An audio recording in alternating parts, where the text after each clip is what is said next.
नमस्कार दोस्तों, स्वागत है आपका हमारे और आपके YouTube चैनल मनीष मणि में, जहां हम आत्मज्ञान की यात्रा पर चलते हैं और कुछ कहानियां भी सुनते हैं। आज हम बात करेंगे भगवान बुद्ध के बारे में, लेकिन उससे पहले एक छोटी सी कहानी मैं आपको सुनाना चाहती हूँ। एक दिन एक युवक जिसका नाम राज था अपने जीवन में बहुत दुखी और निराश था। उसे जीवन में कोई मार्ग नहीं दिख रहा था। एक दिन उसने बुद्ध की शिक्षाओं के बारे में सुना और उसे यह लगा कि यही वह मार्ग है जिसे वह खोज रहा था। राज ने बुद्ध के 4 आर्य सत्य और अष्टांगिक मार्ग का पालन करना शुरू किया। उसने अपने जीवन में सत्य, अहिंसा और ध्यान को शामिल किया।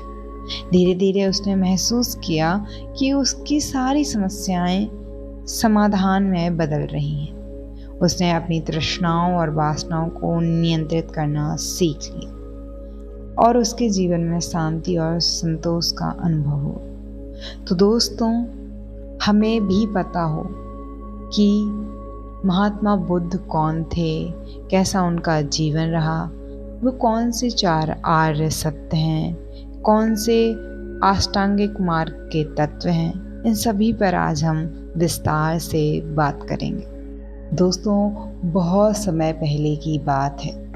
प्राचीन भारत में एक महान राजा हुआ करते थे जिनका नाम सिद्धार्थ गौतम था।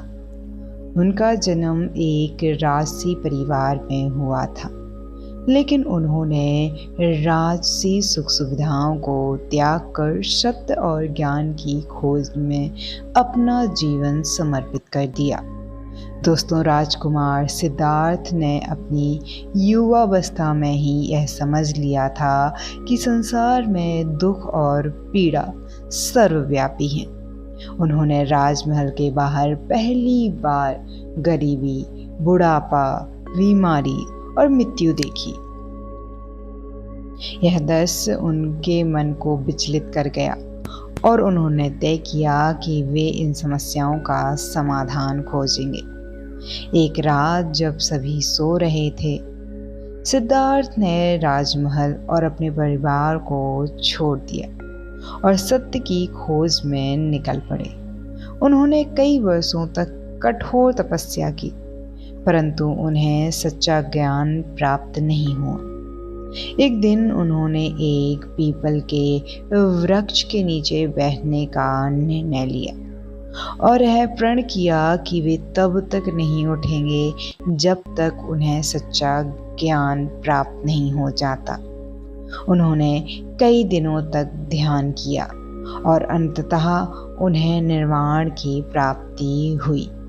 इस क्षण से वे सिद्धार्थ गौतम से भगवान बुद्ध बन गए। दोस्तों, बुद्ध ने अपना पहला उपदेश सारनाथ में दिया था, जिसे धर्म चक्र प्रवर्तन कहते हैं। उन्होंने अपने 5 पुराने साथियों को 4 आर्य सत्य बताए और अष्टांगिक मार्ग की शिक्षा दी। 4 आर्य सत्य इस तरह हैं। पहला आर्य सत्य है दुख। संसार में दुख और पीड़ा अपरिहार्य है। दूसरा आर्य सत्य है दुख का कारण।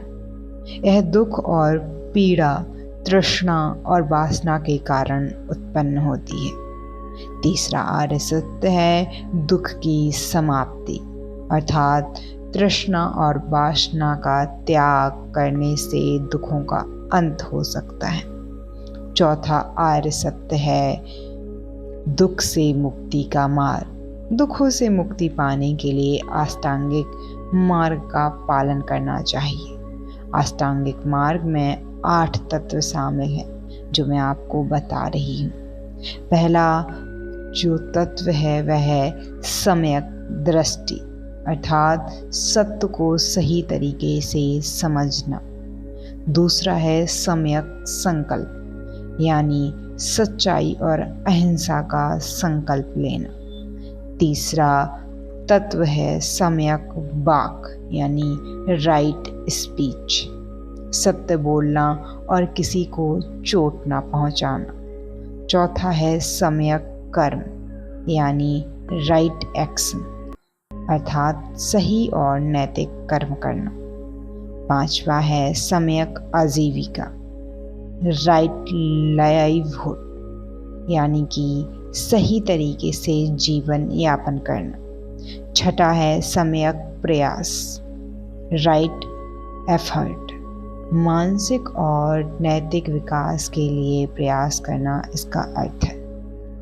सातवां तत्व है सम्यक स्मृति यानी राइट माइंडफुलनेस, अपने विचार और कार्यों के प्रति सचेत रहना। सम्यक समाधि, राइट कंसंट्रेशन, ध्यान के माध्यम से मन को एकाग्र करना।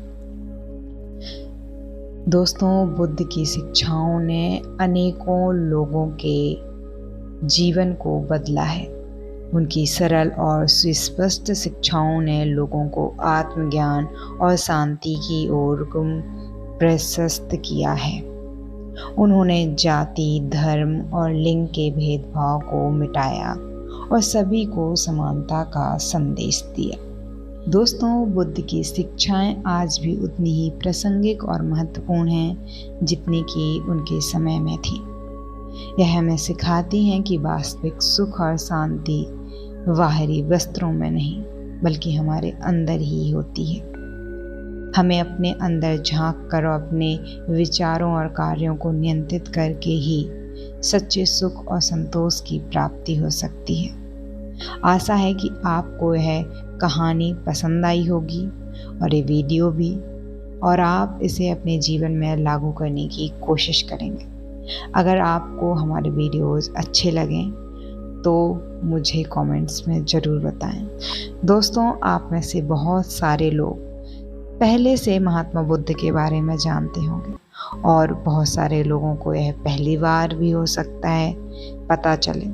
तो आप दोनों ही तरह के लोगों का स्वागत है। जिनको बिल्कुल पता नहीं है उन्हें महात्मा बुद्ध के बारे में जानकर अच्छा लगे, और जिन्हें पता है वो मुझे बताएंगे कि आपको ये पूरी वीडियो देखने के बाद कैसा महसूस हुआ और आपको क्या लगा कि महात्मा बुद्ध के किस और पक्ष के बारे में मुझे चर्चा करनी चाहिए।